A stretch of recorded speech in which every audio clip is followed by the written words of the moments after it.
Welcome back to No Bias Hoops. Today we're talking about the Cleveland Cavaliers and how they're pretty much the same as the 2021 Utah Jazz and why I don't think they're a real championship contender. The Cleveland Cavaliers are at top of the Eastern Conference right now, and at one point they were looking to have like a 70-win season. They were playing really well, and they were the last undefeated team. They went on a really long streak recently, but I really do think that they just don't have what it takes because they're eerily similar to that Utah Jazz team that never made it past the second round.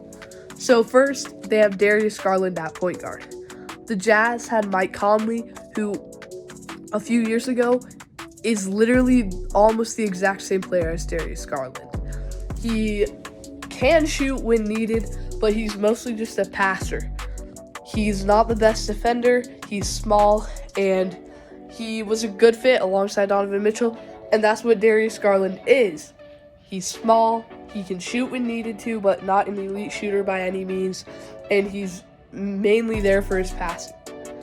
Then they have Donovan Mitchell, who you can say he's better than he was. I think he is, but not by much. He hasn't done anything to really evolve his game by a lot, and he's nothing too crazy. So he's easily the best player on the Cavs, and he's really, really good. He'll be in the MVP conversation, obviously won't win, but he's leading this team, and he's really, really good. And he was the best player on the Jazz. He was great there. Then at small forward, they have DeAndre Hunter and Max Strus. The Jazz had Bojan Bogdanovic and Royce O'Neal. And when I say that right now, you would say that the Cavs have the way better small forwards than the Jazz did. However, the Jazz had Royce O'Neal and Bogdanovic. Bogdanovic and Royce O'Neal were really, really good. Royce O'Neal was traded for a first-round pick in the same offseason that they traded Rudy Gobert and Donovan Mitchell, and he was really good. He was one of the best role players in the NBA at the time, and so was Bogdanovic.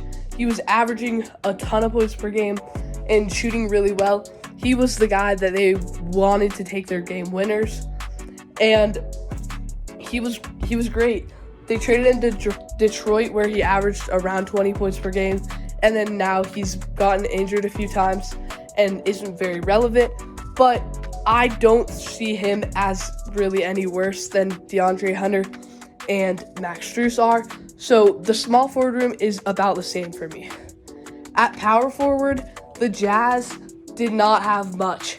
The Cavs have Evan Mobley and Jarrett Allen at power forward and center, and they are so much better offensively than Rudy Gobert ever was. Rudy Gobert, great defensively, reminds me a lot of Evan Mobley, but Evan Mobley can shoot a little better, and he is a better scorer. But even though the Jazz had less front court depth than the Cavs do, I still do think that the Utah Jazz team was very similar to the Cavs. The Cavs are better, but the Jazz, they were the number one seed in the West. They easily got out of the first round versus a young Grizzlies team, and then they went up 3-2 on the Clippers, and then they lost 2 games, lost to the Clippers, who got swept by the Suns. But I do think that that's kind of going to be the same as this Cavs team.